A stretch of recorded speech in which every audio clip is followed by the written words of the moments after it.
Rais wetu amefanya mambo makuu mawili. Jambo la kwanza, kwa mwaka huu 2024 amepandisha hadhi ya halmashauri mbili. Halmashauri ya wilaya Rufiji kuwa halmashauri ya mji Rufiji. Lakini amefanya jambo lingine, amepandisha hadhi halmashauri ya mji wa Geita kuwa manispaa ya Geita. Tumpigie makofi mengi sana Rais Samia kwa kazi kubwa hii.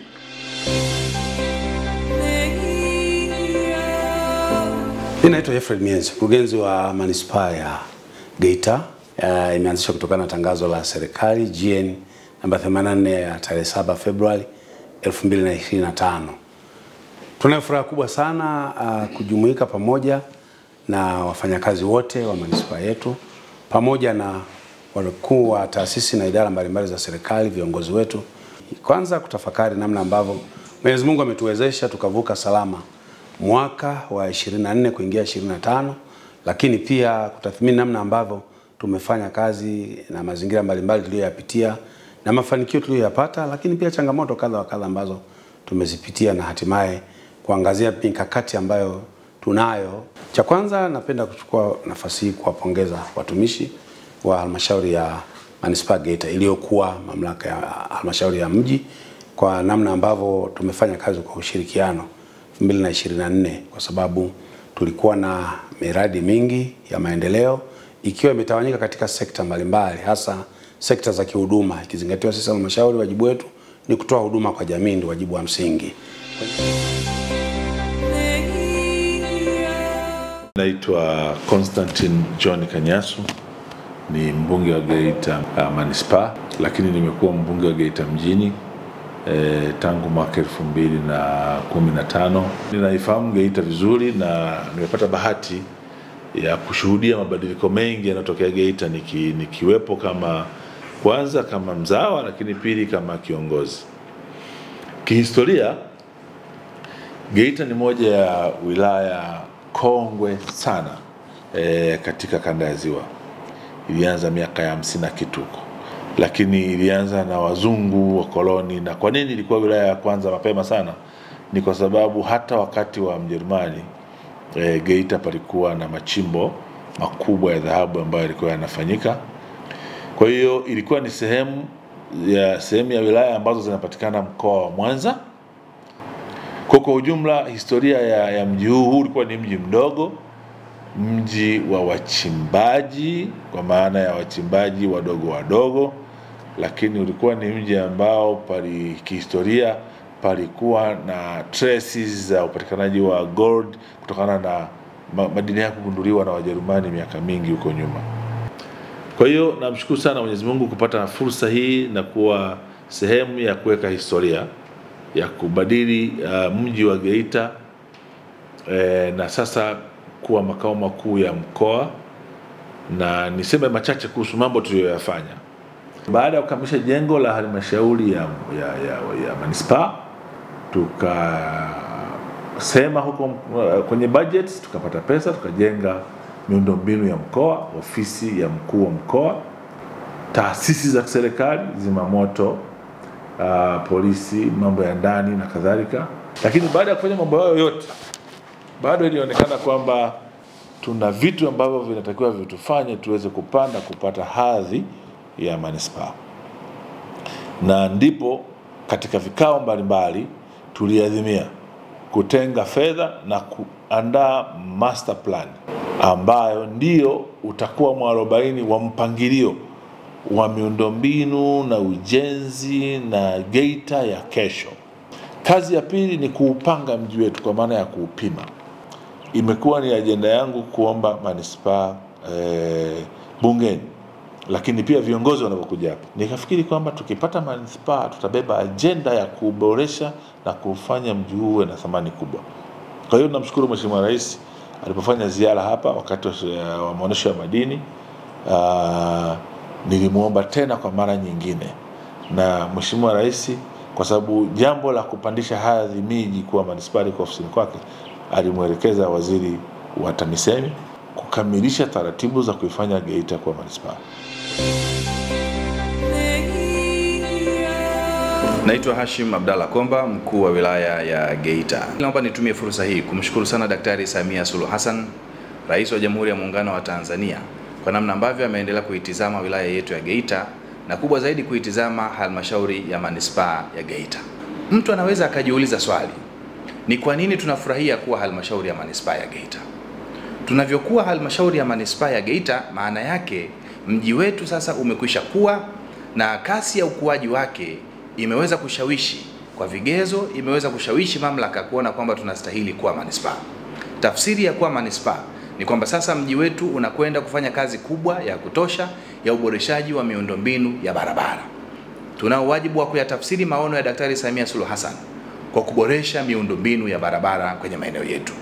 Tunao mradi mkubwa wa kimkakati, ujenzi wa barabara kwa kiwango cha lami, mradi wa TACTIC ambao tumekwisha letewa fedha na Daktari Samia Suluhu Hassan bilioni 22 kwa ajili ya kutengeneza barabara za lami kwa kiwango cha lami cha kisasa kabisa, mtandao upatao kilomita 17. Wajibu tulionao kama viongozi pamoja na wataalamu wa barabara ni kuendelea kufanya usimamizi wa karibu kuhakikisha kwamba mradi huu unakamilika na unaleta matokeo ya mageuzi katika mji wetu. Niwapongeze sana Baraza la Madiwani la Manispaa ya Geita. Wameendelea kutenga fedha kwa ajili ya kuboresha miundombinu ya barabara. Hivi karibuni ziko barabara za kiwango cha lami ambazo zimejengwa kwa fedha za mapato ya ndani. Wajibu wa kujenga Geita hii ni wa kwangu mimi na wewe, na kila mmoja ambaye yuko ndani ya manispaa yetu ana wajibu wa kuja na maono yake na mawazo yake. Tuunganishe nguvu zetu kwa pamoja ili tuboreshe eneo la miundombinu ya barabara kwenye manispaa yetu ya Geita. Naitwa Konstantini Molandi Mtani, ni mstahiki meya wa halmashauri ya manispaa ya Geita. Tumejitahidi sana kwenye miundombinu ya barabara. Tumeweza kujenga barabara nyingi. Sisi katika bajeti yetu ya mapato ya ndani kila mwaka tunajenga zaidi ya kilomita 1 ya lami kwa mapato yetu ya ndani. Lakini sambamba na hilo kuna fedha ambazo tunajenga pia barabara kutokana na mapato yale ya CSR. Kwa hiyo ukiangalia kwa kila mwaka wa fedha tunajenga takriban kilomita 2 mpaka 3 za mapato yanayotokana na mapato yetu ya ndani. Eneo la miundombinu linahitaji kuboreshwa kwa sababu tumeingia sasa katika ushindani na manispaa zingine kubwa ambazo zimekuwepo tangu hapo mwanzo. Haijalishi ilianzishwa lini, lakini sisi tukisha tambulishwa rasmi kwa manispaa, manake hadhi yetu inakuwa sawa sasa na hizo manispaa kongwe ambazo zilikuwepo muda mrefu, hizo za Kinondoni, hizo za Temeke, Moshi, Iringa, Songea, Morogoro. Hao sasa ndio hadhi yetu kwa sasa. Shule tulizojenga mimi binafsi kutokana na uongozi wangu, sasa hivi Geita mji ina shule zaidi ya 32. Lakini mimi nakuwa mbunge tulikuwa na shule 7.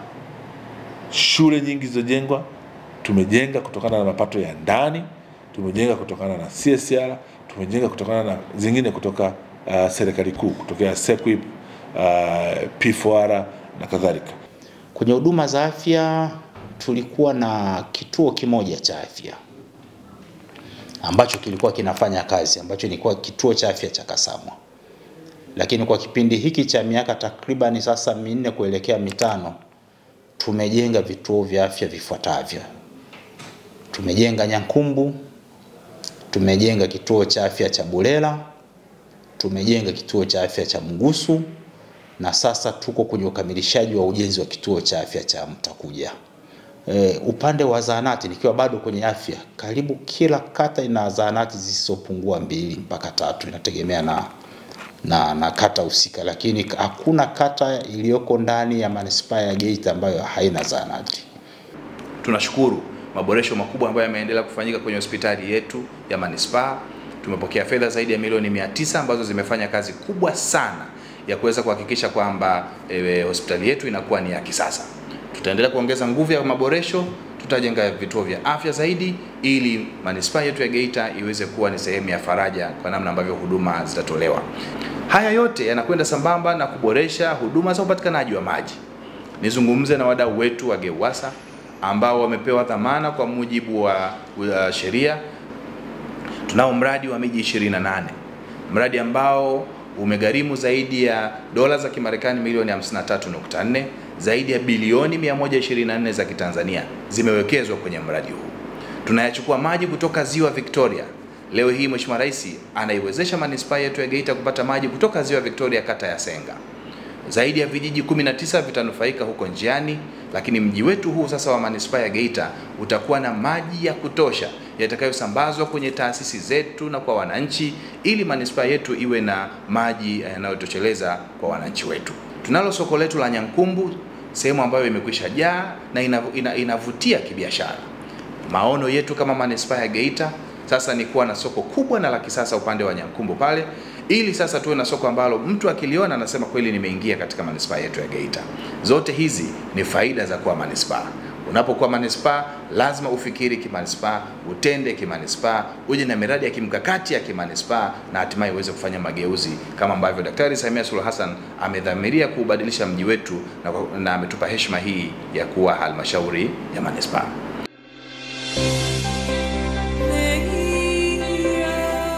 Pia naomba kupongeza watumishi hasa eneo la ukusanyaji wa mapato. Wajibu wetu mkubwa kwanza ni kuongeza wigo wa mapato.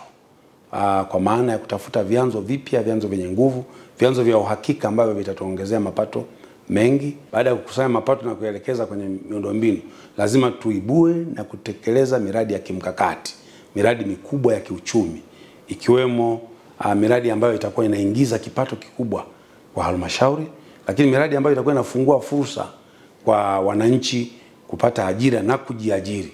Maeneo mengine ya halmashauri ina ndoto hata za kumiliki vitalu, na tumeona wenzetu maeneo kama halmashauri za Kibaha wana maeneo ya machimbo ya kutengeneza kokoto na mambo ya namna hiyo. Kwa hiyo na sisi moja ya mipango yetu ni kujielekeza katika miradi ya kiuchumi kama hiyo. Tunayo miradi yetu ya kimkakati. Utaangalia mwaka huu tumetenga fedha takriban bilioni 1 kwa ajili ya kuanza ujenzi wa ukumbi wa kisasa ambao tutaita maarufu kama Gedeko Tower. Sababu na hilo tunaendelea kuboresha eneo letu la soko la madini. Kwa hiyo wakati wote kuanzia sasa tutaendeleza awamu iliyokuwa imebakia ili lile soko letu sasa liwe katika ukamilifu wake na muonekano mzuri ambao tunautarajia kwamba ni muonekano unaoendana na hadhi ya biashara yetu ya dhahabu. Nitumie fursa hii pia kuzungumza na wenzetu wa TBA. TBA wanao mradi mkubwa ambao wanafikiria kuwa nao, kujenga majengo ya kisasa ya makazi hapa karibu na roundabout ya kwetu ya manispaa ya Geita. Ni wakati sasa wa wenzetu pia wa TBA kuona fursa hii muhimu, majengo haya yaanze kujengwa ili tuweze kufanya mageuzi pia kwenye sekta ya makazi kama ambavyo TBA wamedhamiria kuwa na majengo ya kisasa katika manispaa yetu ya Geita. Eneo hili kuwa manispaa linaongeza wigo na fursa kwa uwekezaji kwenye sekta ya hotel. Ni washukuru sana wadau wote muhimu ambao wamewekeza kwenye hotel. Ni wakati sasa wa kuwa na hoteli kubwa na za kisasa. Tuendelee kuwashawishi sana wawekezaji wetu kuwekeza katika manispaa ya Geita kwa kujenga majumba ya kisasa ambayo yatatusaidia kuweza kupokea wageni wa kutosha. Mnafahamu ya kwamba mkoa wetu na kupitia manispaa yetu ya Geita huwa tuna maonyesho ya kila mwaka ambayo ni maonyesho ya madini, huwa yanatuletea wageni wengi zaidi. Na kwa kitendo cha kuwa manispaa, matarajio ya wageni wetu ni kwamba lazima tuwe na nyumba za kulala wageni ambazo ni nzuri zaidi. Tunawaalika wadau wetu muhimu kuwekeza kwenye eneo la lodge, kuwekeza kwenye eneo la hotel ili mji wetu uendelee kuwa wa kisasa kwa sababu tumekwisha panda hadhi. Miradi mingine ya kiuchumi inaweza ikaelekezwa pia katika shughuli za kilimo, shughuli za ufugaji, lakini pia shughuli nyingine ambazo zinaendana na jiografia ya maeneo. Pembezoni mwa mji wetu kuna vijiji ambavyo vina maeneo makubwa. Kata ya Bung'wango, kata ya Shiloleli, kata ya Nyanguku, kata ya Bulela. Hizi ni kata ambazo bado zina maeneo makubwa. Yako maeneo ambayo yanafaa kwa ajili ya kilimo cha mashamba makubwa na kuna maeneo ambayo yanafaa kwa kilimo cha kawaida. Lakini niseme wazi hapa kwamba tunalo eneo mahususi kabisa kwa ajili ya uwekezaji. Kule kata ya Kanyala, eneo la Ibanda, ambalo tumelitenga na kulipima mahususi kwa ajili ya kukaribisha wawekezaji kwenye eneo la kilimo, lakini pia na viwanda vya usindikaji. Tunatambua kwamba serikali imewekeza mradi mkubwa wa skimu ya umwagiliaji kwenye eneo la Ibanda. Inaweza kuzalisha mpunga kwa kiasi kikubwa na hivyo kufungua fursa kwa wakulima wa mpunga, lakini na wale wasindikaji ambao watakuwa wana uwezo wa kuweka viwanda kwa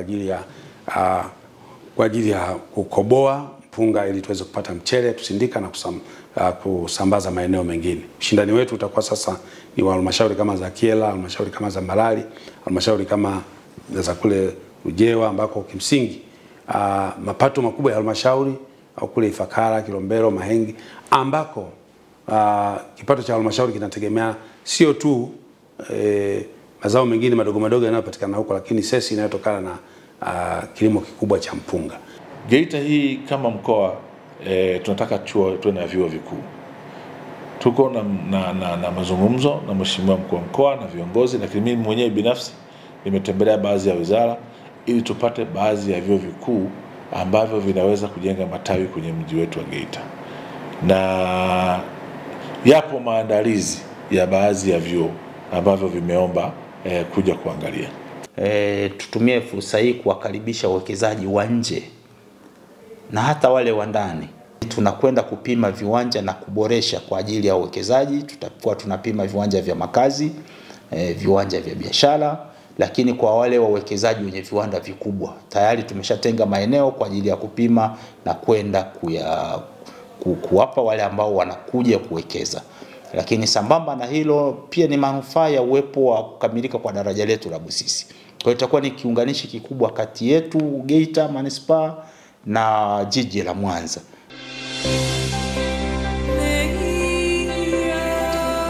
Neno manispaa linatupa deni. Deni la kwanza tulilonalo ni eneo la usafi wa mazingira na upendezeshaji wa mji wetu. Nitumie fursa hii kuzungumza na wadau wote muhimu. Sisi kuwa manispaa lazima tujipange kikamilifu, tuwe tayari kwenye eneo la upendezeshaji, tuwe tayari kwenye eneo la usafi wa mazingira. Na kwenye eneo la upendezeshaji yako mambo mawili ningependa kuyashauri kama msimamizi wa shughuli za serikali kwenye eneo letu hili. La kwanza, lazima tuwe na ndoto na maono ya kuwa na bustani nzuri na ya kisasa ambayo inaweza ikawafanya wana manispaa kwenda kupumzika kwenye eneo hilo. Manispaa yetu ya Geita imekwisha tenga eneo kubwa kabisa karibu na EPZ, eneo ambalo litakuwa lina uwezo wa kuwa na bustani nzuri na ya kisasa ambayo inaweza ikawafanya wana Geita wakapata sehemu ya kupumzikia. Lakini eneo hili liende sambamba na usafi wa mazingira. Fikiri kimanispaa kwenye eneo la usafi wa mazingira. Tenda kimanispaa kwenye eneo la usafi wa mazingira. Sisi kama manispaa pia tunapaswa kujikita nalo, ni kuhakikisha kwamba tunaboresha mazingira, miundombinu na mandhari ya mji wetu ili uweze kurandana sasa na hadhi ya manispaa. Na hii inaendana na dhana nzima ya uboreshaji sasa wa namna ambavyo mji umepangiliwa, kwa maana ya kufungua mitaa, mitaro, viwanja, blocks na maeneo ambayo yamekaa holela holela. Tunayo kampuni hapa ambayo inahusika na uzoaji wa taka, na kampuni hii inakutaka wewe ambaye unazalisha taka nyumbani basi uziweke vizuri katika mfuko, na wao wanapita katika maeneo ya barabara zetu pamoja na kwa magari makubwa, kwa toyo, kwa pikipiki ili kuweza kukusanya na kuelekeza kwenye madampo ambayo tumewaainishia. Kwa hiyo ni lazima tujielekeze kwenye uelewa wa pamoja wa jamii. Kila mmoja aone ni wajibu wake kutunza mazingira, kufanya usafi, lakini pia kuhifadhi taka kwa namna ambayo hasababishi kuziba kwa mitaro wala kuchafua mazingira. Wapo wenzetu kwenye maeneo ya miji, ukienda kwa mfano kama Dar es Salaam, pita maeneo ya Sinza, pita Magomeni ya zamani, pita katikati ya mji. Kwa sasa hata uwekaji wa taa za nje, taa za ulinzi, taa za usiku, uwekaji wa mabango ya kibiashara, ukipita unaona yanapendeza kweli kweli. Hiyo ni kwa sababu wameamua na kuweka namna ambayo ile ni design, ile ni art, namna ambayo ukipita usiku mji unafurahisha, unapendeza, kwa sababu wameamua kunadhifisha kwa staili hiyo, kwamba anayeweka bango basi asiliweke bango likaonekana ni uchafu, basi aweke bango ambalo linatangaza biashara, lakini linasaidia pia kuongeza mwanga, lakini pia linaonyesha taswira nzuri ya mji husika. Malizia kwa kumshukuru Mheshimiwa Rais kwa namna ambavyo ameendelea kutuamini mimi binafsi, kunipa dhamana kuendelea kuwa mkurugenzi katika manispaa hii, lakini pia kunipa watumishi ambao tunaendelea kushirikiana nao vizuri. Mheshimiwa Rais tunamshukuru pia kwa namna ambavyo ametoa fedha za miradi mingi ya maendeleo kwenye maeneo yetu. Kwa hiyo tunaamini Mheshimiwa Rais kwa upendo wake mkubwa ambao ameuonesha, na sisi tutamlipa fadhila kwa maana ya kuhakikisha kwamba tunatekeleza wajibu wetu ipasavyo na kwa wakati, kwa viwango bora, kwa sababu lengo kuu ni kuwahudumia wananchi kwa namna inavyotakiwa. Nimalize mimi binafsi kwa kuwashukuru sana waheshimiwa madiwani. Cha kwanza kwa kuendelea kuniamini katika kipindi chote ambacho sasa nakaribia kumaliza miaka 5 nikiwa kiongozi wao, kwa maana mwenyekiti na sasa mstahiki meya. Mwisho, kwa wananchi wote wa halmashauri ya manispaa ya Geita, tuendelea kuwashukuru wadau mbalimbali, wawekezaji. Tunao wawekezaji wetu wachimbaji wa mgodi wa Geita maini pale, lakini wako wadau mbalimbali, wafanyabiashara wakubwa walioko Geita, wafanyabiashara wakati. Inaweza siwe rahisi kutaja mmoja mmoja au kampuni moja moja, lakini kwa ujumla wao tunashukuru sana wadau wetu wa maendeleo. Mwisho kabisa ni taasisi zingine za serikali, kwa maana serikali kuu, tunaendelea kuwashukuru, na tunapokuwa tunakaribisha mwaka mpya na manispaa yetu mpya, tuendelee kuwa na ushirikiano zaidi kama ilivyokuwa kipindi chote. Asante sana. Ewe mwananchi wa manispaa ya Geita, sasa manispaa ya Geita iko mlangoni kwako. Fursa mbalimbali zinaongezeka kwa sisi kuwa manispaa. Umejiandaa kwa kiwango gani kama mwekezaji binafsi kuwekeza kwenye maeneo ambayo tunafikiria yanaweza yakaongeza thamani ya manispaa yetu? Kama mwananchi wa kawaida, umejipanga kwa kiwango gani kudhibiti taka ngumu, kwa ushiriki kwenye upandaji miti, upandaji wa maua, ili kuendelea kupendezesha mji wetu? Kila mmoja ana wajibu wa kufanya. Kwangu mimi nasema Daktari Samia Suluhu Hassan, umetupa manispaa. Sasa sisi ni manispaa ya Geita. Asante sana mama. Sisi tuko tayari kufikiri kimanispaa, kutenda kimanispaa, kupanga kimanispaa na kuwajibika kimanispaa, ili manispaa yetu iweze kuwa na tija kwa wananchi wetu. Asante sana.